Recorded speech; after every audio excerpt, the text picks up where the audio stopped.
El vicepresident del govern, Oriol Junqueras, ha inaugurat oficialment aquest dijous l'any de la Indústria 4.0, una iniciativa d'enginyers BCN amb la col·laboració de gairebé una trentena d'empreses, institucions i col·legis professionals. Una sala d'actes plena de gom a gom ha seguit amb interès la ponència de Junqueras, qui ha afirmat que Catalunya està preparada per superar aquest nou repte industrial.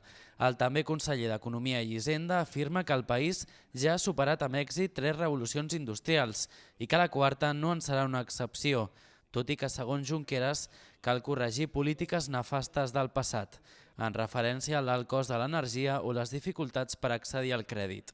El vicepresident ha reiterat el compromís del govern català per situar el país al capdavant d'aquesta revolució tecnològica industrial. La qualitat de vida i la qualitat dels serveis públics depèn, entre altres coses, de la renda per càpita i, per tant, de la capacitat fiscal d'una societat.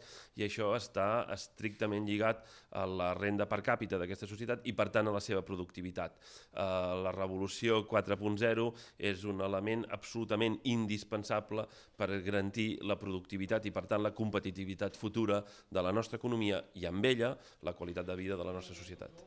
El degà del col·legi, Miquel Darnés, creu que la Indústria 4.0 és una gran oportunitat per crear nous llocs de treball amb valor afegit, un nou model que permeti deixar de banda les deshumanitzades cadenes de muntatge. Per aquest motiu, el degà ha reiterat la necessitat de reforçar la recerca a Catalunya per potenciar el sector industrial del país, que representa el 20% del PIB català. Està convençut que el 2016 és un any clau per a la Indústria 4.0 i per això Enginyers BCN li dedica el seu any temàtic.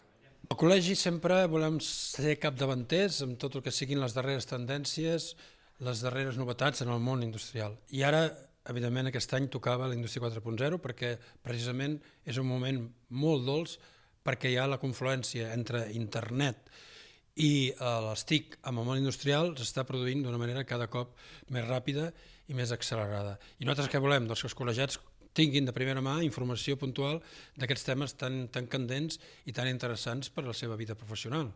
Em sembla extraordinàriament oportú, em sembla molt positiu, em sembla molt bo que institucions com aquesta, com aquest col·legi d'enginyers i d'altres, tinguin aquesta implicació amb les institucions del país i amb el món empresarial del país, perquè és evident que aquests grans reptes que tenim plantejats només els podrem superar si els encarem col·lectivament. Durant aquest acte, l'enginyer tècnic industrial Pere Rodríguez, col·legiat i coordinador de l'any de la Indústria 4.0, també ha posat sobre la taula la necessitat de redefinir el sistema educatiu del país. Opina que 2 de cada 3 infants desenvoluparan en un futur feines que encara no coneixem. Els actes de l'any de la Indústria 4.0 continuaran durant tot el 2016 amb la celebració d'un fòrum tècnic, conferències, cursos i la publicació d'articles divulgatius i tècnics sobre aquesta qüestió.